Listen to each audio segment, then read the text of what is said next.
Hi, my name is Amy Hinnenkamp, and this is my video for Action Research EDRE 5550 for the University of Wyoming. In order to conduct an action research study, you first need to diagnose a problem of practice that is personal to you in your teaching. Next, you need to research the problem through a literature review. Then you need to devise a plan of action that includes the specifics of what you will teach, how you will teach it, the data you will collect, and how you will collect it. Next, you implement your plan of action. While implementing that plan, you should be collecting and analyzing your data on a daily basis. Weekly, you should reflect and replan your steps. This is a 4 to 6 week cyclical process. Afterwards, you need to identify your findings. Action research is different from qualitative and quantitative research because both of those researches collect data based on observations with no change in practice, where action research, the data is collected based on a change in practice. Action research also includes social justice, democratic participation, and community empowerment.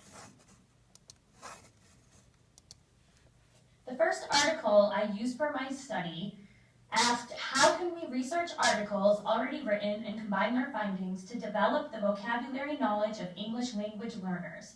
Data collection included research articles collected concerning the following topics: limited vocabulary of ELLs, transfer of cognate knowledge, and effective vocabulary instruction. Key findings were that there are two challenges when designing vocabulary interventions for ELL students. First, the selection of target words for instruction. Second, the large deficits in vocabulary knowledge for ELLs and the limited time for direct instruction. I learned that it is important to focus on words that students are unlikely to learn on their own exposure to English. It is also important to focus on words that students will encounter frequently in text and oral language.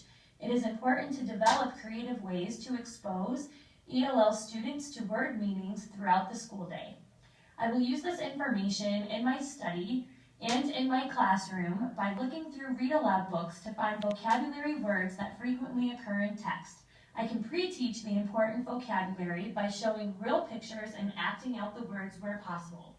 My plan of implementation includes looking through the read-aloud books, finding the pertinent vocabulary words that often occur in text, pre-teaching those words by saying and spelling the words, showing real pictures and objects, and making up songs and actions to go with those vocabulary words. The next article I read focused on how you scaffold the language and literacy development of ELL students. Some key findings were that there are different levels of language acquisition that require scaffolding for language and literacy development for ELL students. Teachers need to use wait time as it is necessary for ELL students to develop literacy and language development. Turn and talk partnerships not only build literacy and language development of ELL students, but also build their confidence.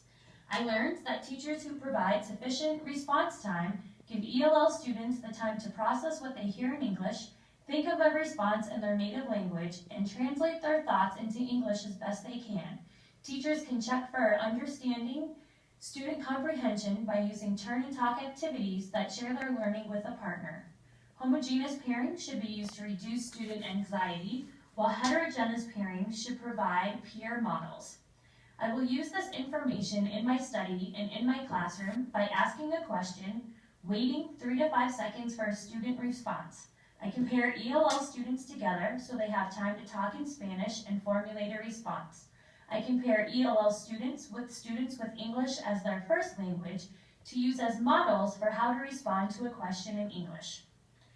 In order to do this, I will ask students a question and wait 3 to 5 seconds before I call on a student for a response. I will also use the Think, Pair, Share, so students will have the opportunity to practice wait time with one another in English and Spanish.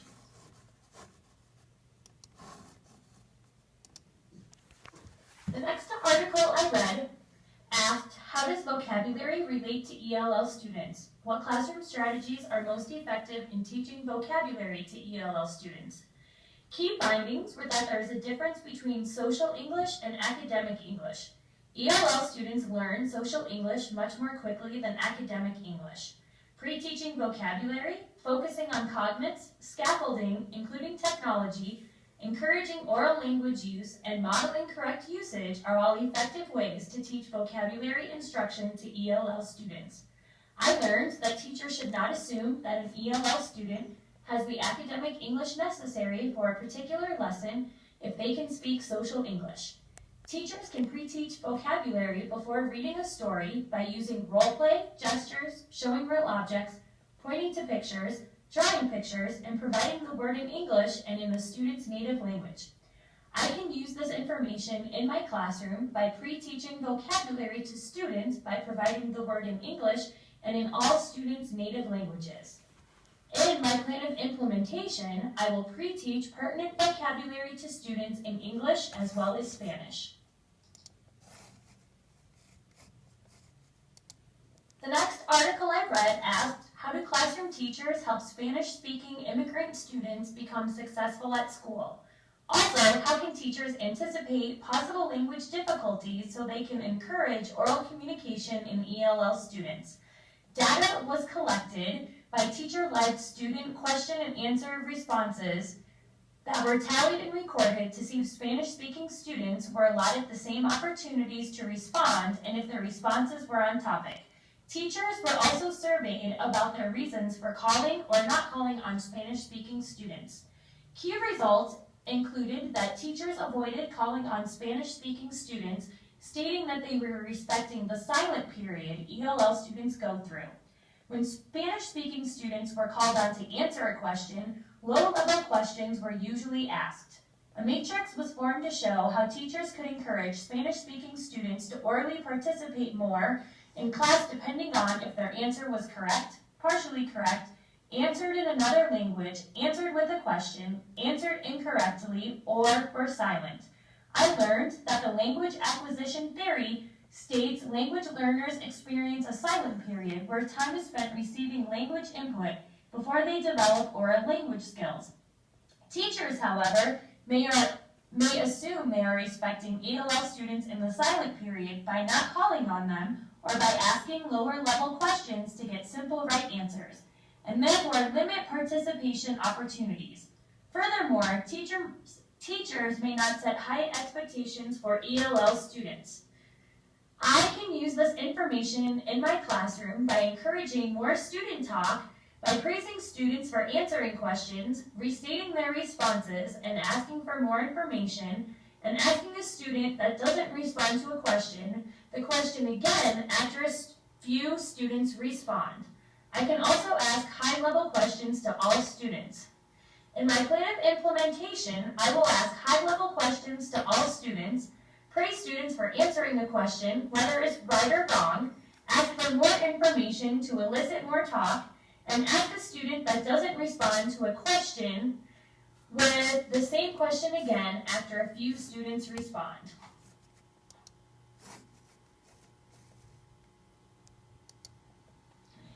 The next article I read asked, what does research tell us about how students acquire vocabulary? What must instruction do to help students develop the kind of vocabulary that will contribute to their reading success? Data collected included research articles concerning the following topics: vocabulary and its connection to reading comprehension, instruction for vocabulary development, and instruction for teaching specific words. Key results included young students who do not have large vocabularies or effective word learning strategies often struggle to achieve comprehension. Effective instruction includes opportunities for both incidental and intentional word learning. I learned that teachers can help students build large vocabularies through incidental word learning and read-alouds by relating certain words to their existing knowledge. Teachers can help students build large vocabularies through intentional word learning by teaching words that are important to understanding a specific reading selection or concept, and by teaching words that are generally useful for students to know and are likely to encounter with some frequency in their reading. I can use this information in my classroom by asking students to make text-to-self connections to relate words to their existing knowledge. I can pre-teach vocabulary words that will occur frequently in a read-aloud. In my plan of implementation, I will pre-teach vocabulary words that students need to know in order to understand a read-aloud. I will ask the students to make text-to-self connections during the book that relates to these words.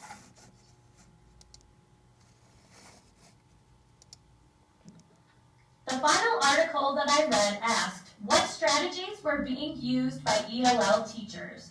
Which of these strategies were deemed most effective? 20 educators were interviewed and asked about the strategies that they felt were most effective in working with ELL students.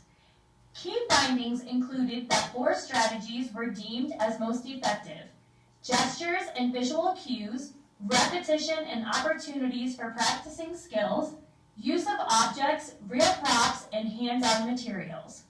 I learned that total physical response involves active participation of students who learn new action words by watching and imitating as the teacher says and physically demonstrates each word.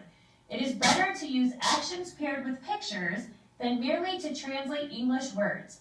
Often, repetition can be used to increase a child's comfort level within the classroom. I will use this information in my classroom to teach new words by making actions for each of the words and teaching them to the students. I can teach these words every day for 1 week. In my plan of implementation, I will teach students new words that occur frequently in a read-aloud by making actions for the words and putting them to a song. We will practice the song and actions every day for 1 week.